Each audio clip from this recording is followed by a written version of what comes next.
वैदिक ज्योतिष में कुछ घर ऐसे हैं जिनका नाम सुनते ही मन में एक डर सा बैठ जाता है। और इनमें से एक है कुंडली का छठा भाव, जिसे लेकर ना जाने कितनी गलतफहमियां हैं। तो सवाल ये है कि क्या ये वाकई एक अभिशाप है या फिर इसके पीछे कोई वरदान भी छिपा है। चलिए आज इसी पहेली को सुलझाते हैं।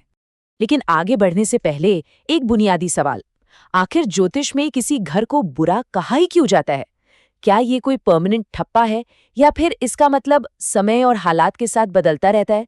आइए इसी धारणा को थोड़ा कुरेदते हैं और देखते हैं सच क्या है। तो चलिए शुरू करते हैं। देखिए, वैदिक ज्योतिष में ना कुछ भावों को पारंपरिक तौर पर थोड़ा मुश्किल माना जाता है और छठा भाव बिल्कुल उन्हीं में से एक है। इसके साथ साथ 8वां और 12वां भाव भी है। इन तीनों को मिलाकर त्रिक भाव कहते हैं। अब समझ लीजिए ये 3 सबसे चैलेंजिंग घर हैं। तो आखिर ये छठा भाव है क्या? इसे प्रतिकूलता का भाव भी कहा जाता है। आसान भाषा में कहें तो ये जिंदगी के उन सभी संघर्षों को दिखाता है जिनसे हमें लड़ना पड़ता है, चाहे वो कर्ज हो, कोई बीमारी हो, दुश्मन हो या फिर हमारी रोज की नौकरी का स्ट्रेस। अगर थोड़ा और डिटेल में जाएं तो छठा भाव हमारे जीवन के कई हिस्सों पर असर डालता है। शरीर में यह हमारी छोटी आंत से जुड़ा है। रिश्तों की बात करें तो ये हमारे अधीन काम करने वाले लोग, हमारे पालतू जानवर और मामा को दिखाता है। और जिंदगी के बड़े इवेंट्स में हमारी नौकरी, कर्ज, बीमारी, दुश्मन और यहाँ तक कि कोर्ट कचहरी के मामले भी इसी के दायरे में आते हैं। अब एक बात समझनी बहुत जरूरी है, कोई भी घर अपने आप में पूरी तरह से अच्छा या बुरा नहीं होता।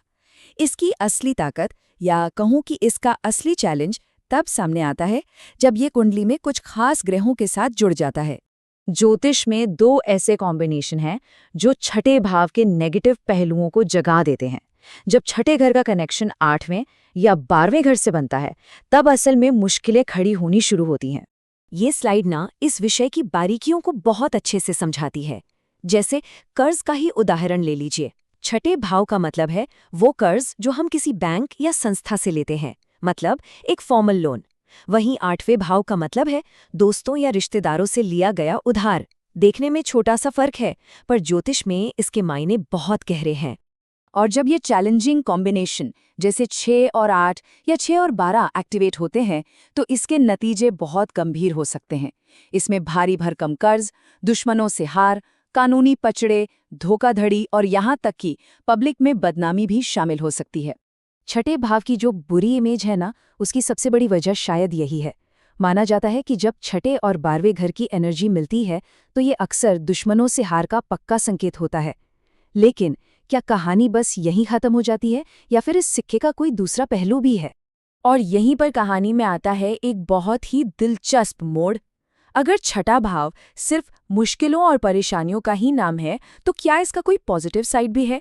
जवाब है हाँ, बिल्कुल है। और यकीन मानिए, ये आपको हैरान कर देगा। ये एक लाइन अपने आप में सब कुछ बयां कर देती है। जब यही छठा भाव, जो इतनी दिक्कतें दे सकता है, अच्छे घरों के साथ जुड़ता है, तो इसके रिजल्ट्स चमत्कारी होते हैं। पूरी की पूरी बाजी पलट जाती है। तो अब हम आते हैं इस पूरी चर्चा के सबसे एक्साइटिंग पार्ट पर।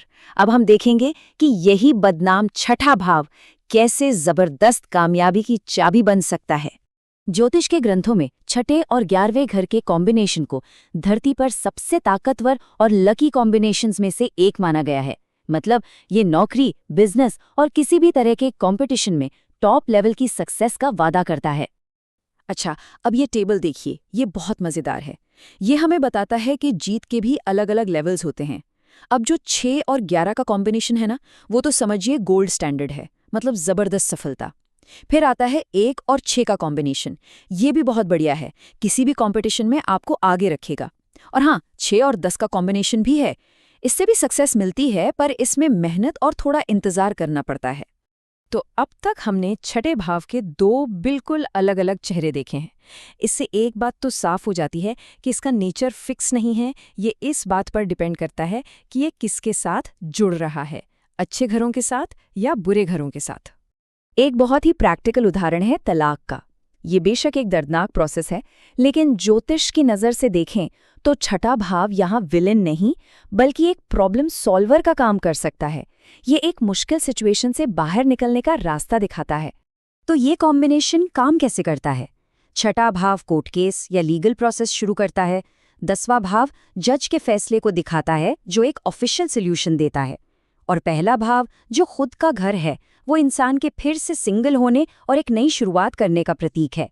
मतलब यह अंत नहीं, बल्कि एक कानूनी तौर पर मंजूर की हुई नई शुरुआत है। और यही इस पूरी बातचीत का निचोड़ है। हमें छठे भाव को विलेन की तरह देखना बंद करना होगा। ये एक न्यूट्रल एनर्जी है, एक टूल की तरह। इसका नतीजा इस बात पर निर्भर करता है कि कुंडली के बाकी हिस्से इसका इस्तेमाल कैसे करते हैं, या तो मुश्किलें पैदा करने के लिए या फिर उन मुश्किलों पर जीत हासिल करने के लिए। ये पूरी पड़ताल हमें एक बहुत गहरे सवाल पर लाकर छोड़ देती है। जिस तरह छठा भाव संघर्ष और जीत दोनों को दिखा सकता है, क्या उसी तरह हमारी जिंदगी की सबसे बड़ी मुश्किलें ही हमारी सबसे बड़ी ताकत का जरिया बन सकती हैं? इस पर सोचिएगा जरूर।